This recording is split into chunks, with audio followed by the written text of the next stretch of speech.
The hospital hallway fell silent the moment his hand struck her face.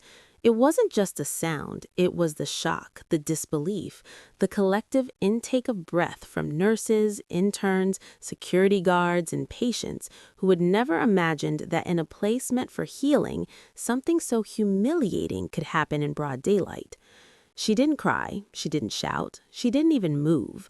She simply looked at him, steady, composed, unshaken. While his authority filled a corridor like smoke, he thought he was teaching her a lesson. What he didn't know was that within hours, his entire career would begin collapsing piece by piece.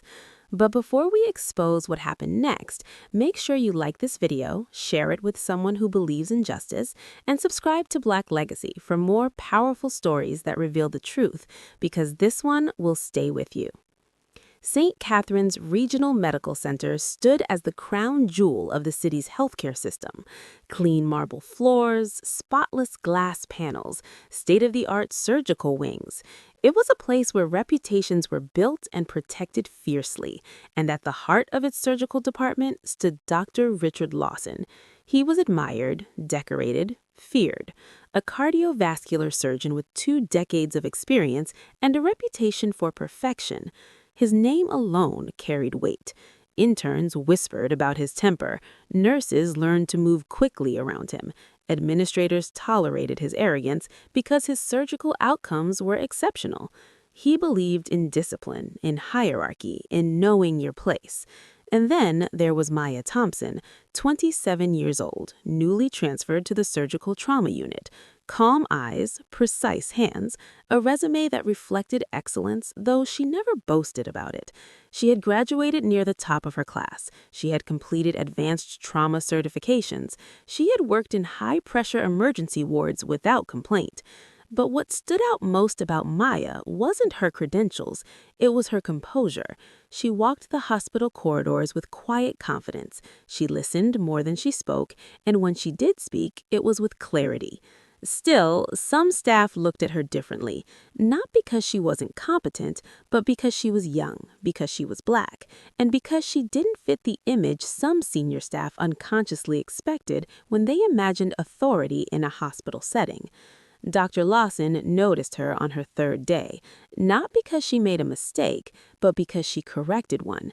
During a pre-op briefing, he misread a medication dosage adjustment. It was minor, subtle, but potentially risky. Maya calmly pointed out, not publicly, not disrespectfully, but clearly. The room grew quiet. Lawson's jaw tightened. He corrected the chart without acknowledgement. From that moment, something shifted. He began watching her more closely, correcting her tone, questioning her judgment, interrupting her mid-sentence during case discussions. It wasn't loud hostility, it was controlled dominance, and the staff felt it. Some avoided eye contact with her after meetings, others whispered sympathy, but never publicly supported her because Dr. Lawson controlled recommendations, career paths, opportunities. Meanwhile, Maya never reacted emotionally. She simply did her job flawlessly. What no one in that building knew was that Maya wasn't just another nurse trying to climb the ranks. Her father, Daniel Thompson, had recently been appointed as the new regional director overseeing 3 hospitals, including St. Catherine's. But he had insisted on one thing when he accepted the position: no special treatment for his daughter, no announcements, no influence. He believed in merit, and so did she, which meant when the day of the incident arrived, no one understood who they were truly dealing with. It began with a trauma case, a multi-vehicle collision. 3 patients rushed in simultaneously. Controlled chaos filled the emergency wing. Dr. Lawson was leading the primary surgery. Maya was assigned to assist. Monitors beeped, orders were given rapidly, blood pressure fluctuated dangerously. And then, in the middle of preparation, Maya noticed something critical. One of the patients had a documented allergy to a medication that was being prepared for administration. She double-checked the chart, confirmed it, and stepped forward.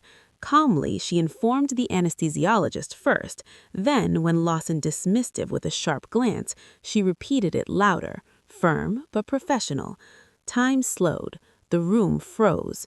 In front of interns, residents, staff, she had contradicted him again. Lawson's frustration, already simmering from weeks of perceived defiance, boiled over. He accused her of disrupting procedure flow, of undermining authority, of overstepping. The tension in the operating corridor intensified as the patient was stabilized.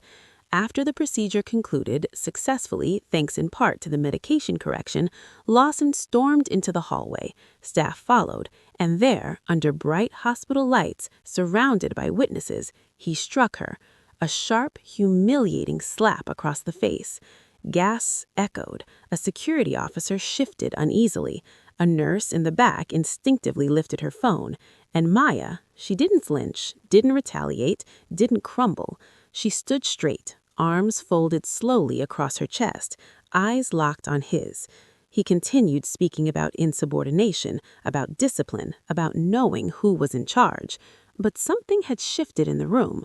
For the first time, people weren't just afraid, they were uncomfortable, because what had just happened wasn't discipline, it was abuse, and it felt racial.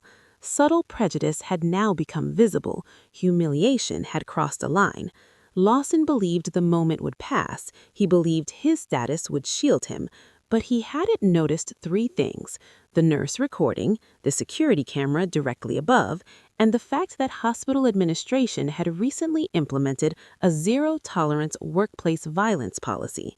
Within hours, the video began circulating internally, then externally. Staff who'd remained silent before now felt protected by evidence.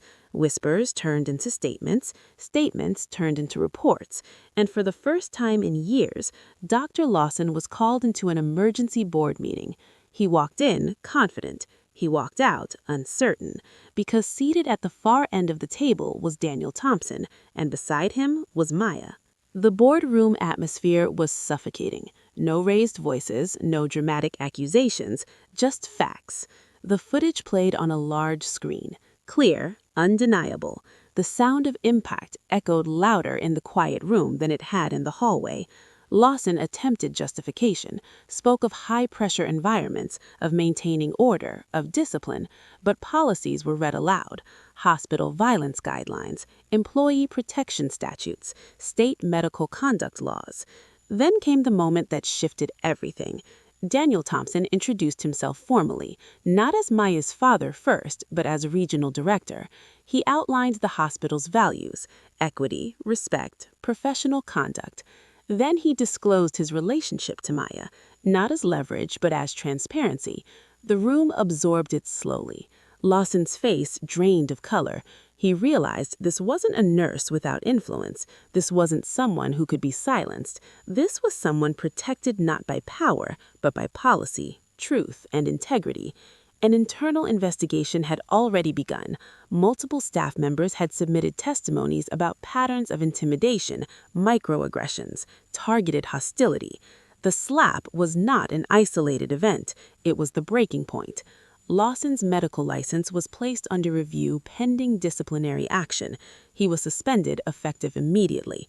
Security escorted him from the building he once ruled, and the same hallway where he believed he had asserted dominance now witnessed his fall.